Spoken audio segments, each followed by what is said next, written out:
Hello and welcome back to NSUSpartans.com, fueled by Gatorade in the Spartan Sports Zone. We've been away from the desk for a few weeks, so today we'll put a stamp on the 2013 football season and find out who got all conference nods. We'll also catch up with both basketball teams and look ahead as the Spartans play their first MEAC games of the year this week. All that and so much more on this edition of the Spartan Sports Zone, and it starts right now.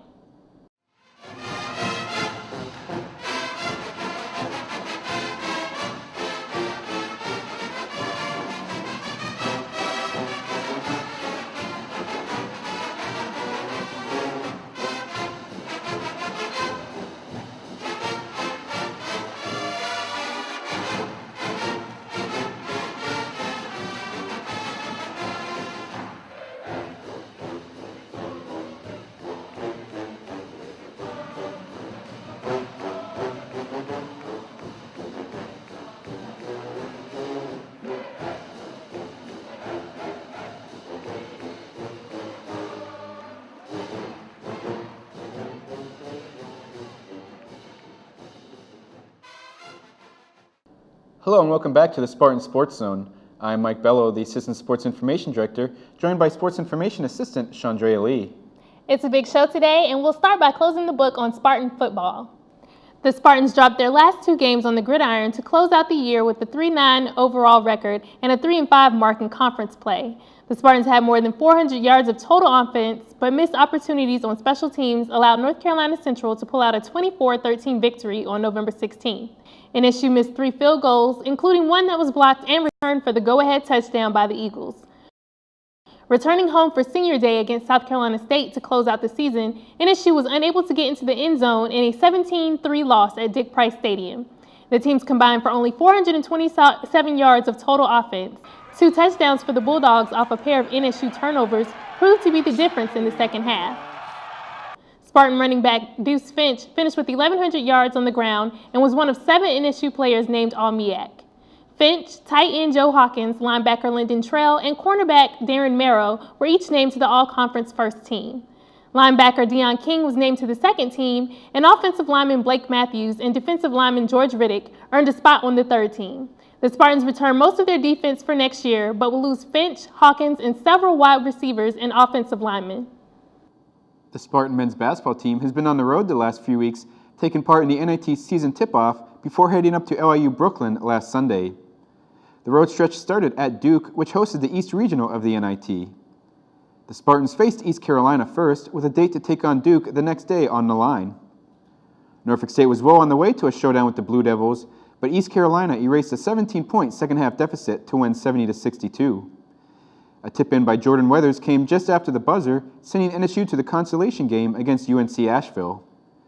The Spartans held the lead for the entire second half, and a 57% shooting clip and just 4 turnovers allowed NSU to come away with the victory, 80-78.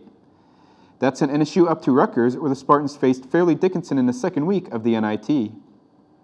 Trailing by double digits most of the second half, the Knights cut the NSU lead to single digits before the Spartans held on for a 70-62 victory. Pendarvis Williams then had another huge game, going for 32 points as the Spartans handled Stillman College by a 105-83 score the next day. The Spartans shot better than 62% in that game. But it was Heartbreak Hotel for NSU last Sunday against LIU Brooklyn.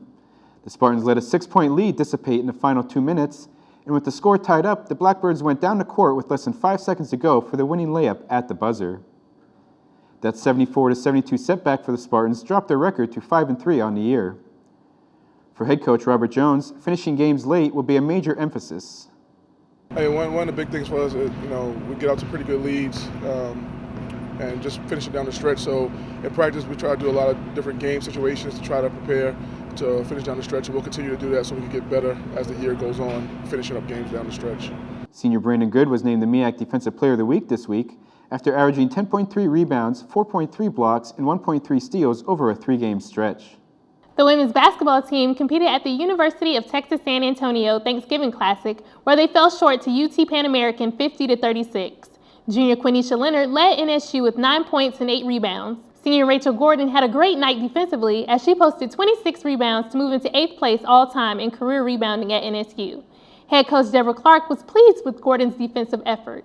Well, I was just really happy for her. I mean, she really put our team on her back this weekend, did everything she possibly could. She was a little disappointed in her offensive performance on Friday, but she bounced back Saturday and had the double-double scoring. So I'm real happy for her performance. I saw this morning she's leading the nation in rebounding, which is very exciting. So just hope she continues with her progress. In the Spartans' second game of the tournament, they suffered a 72-63 overtime loss to UT San Antonio.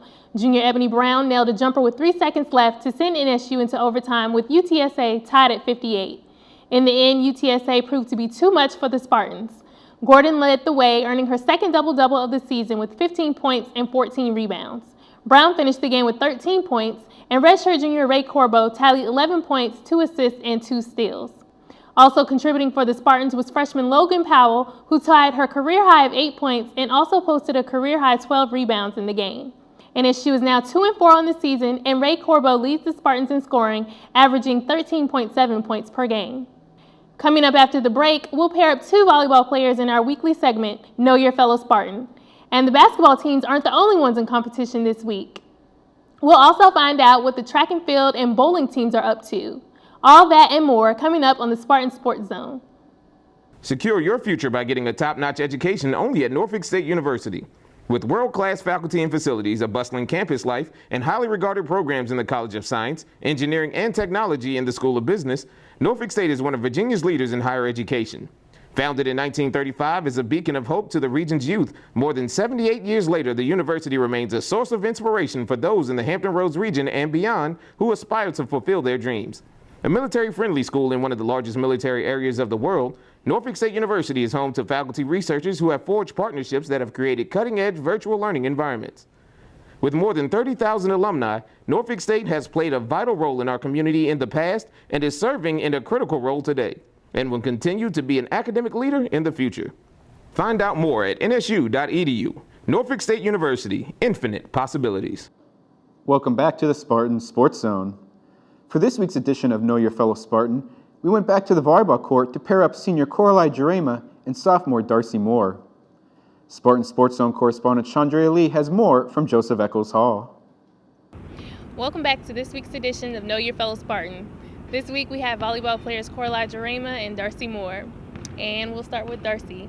Darcy, how many siblings does Coralie have? 6. I have 6 siblings. Coralie, how many siblings does Darcy have? She has 1 brother. Woo, got it right. 1-1. Our next question goes to Coralie. What is Darcy's favorite song, only from 2013? Wrecking Ball by Miley Cyrus. Got it right. I think y'all are cheating. No. Darcy, what's Coralie's favorite song?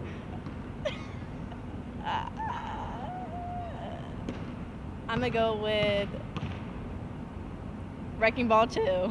Wrecking Ball? No. Revolution by Diplo.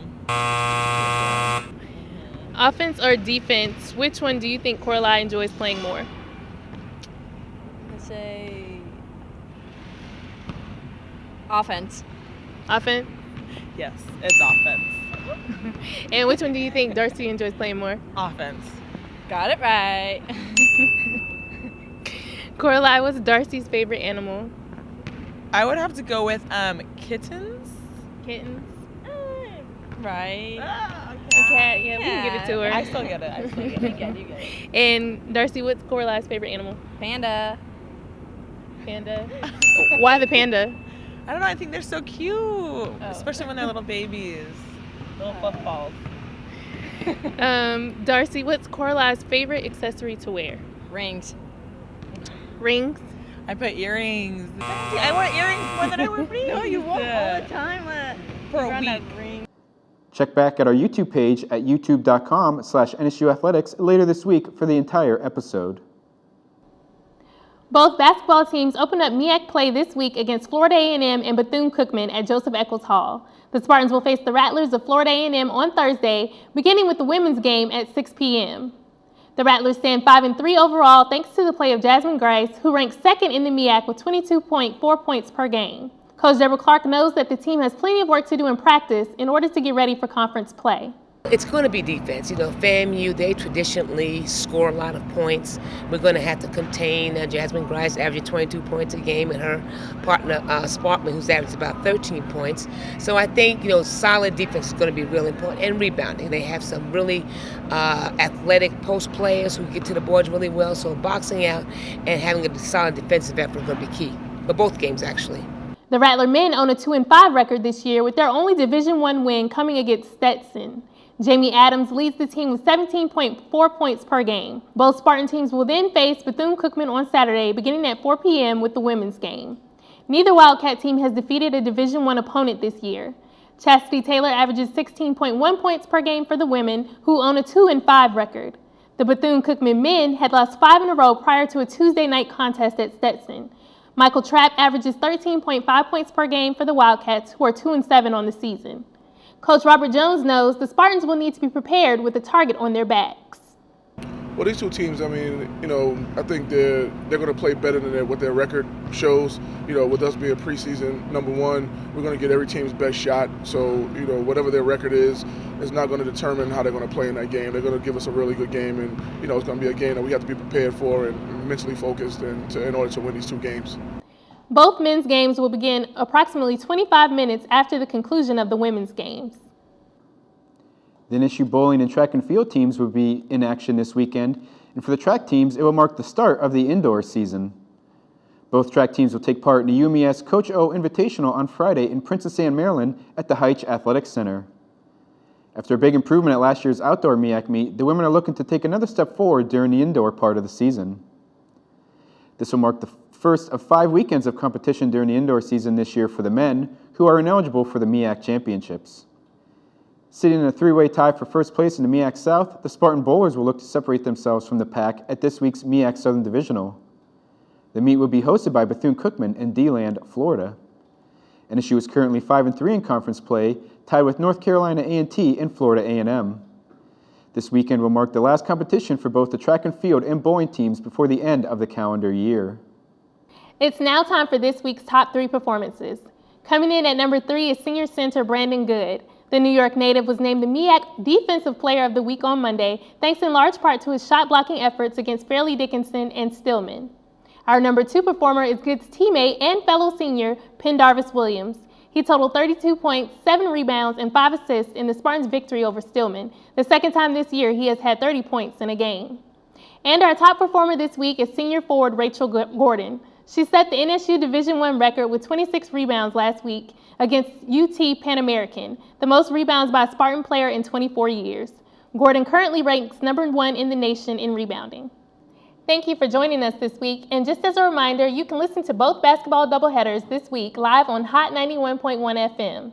NSU Athletics will also have live stats and live video for all 4 of those games as well. You can check back at NSUSpartans.com for those links. And that will once again do it for this week's edition of the Spartan Sports Zone. As always, we'd like to thank the Department of Video and Media Productions and Chantel Copes for all their help. I'm Chandrea Lee. And I'm Mike Bello. Thank you for tuning in, and we'll see you next week.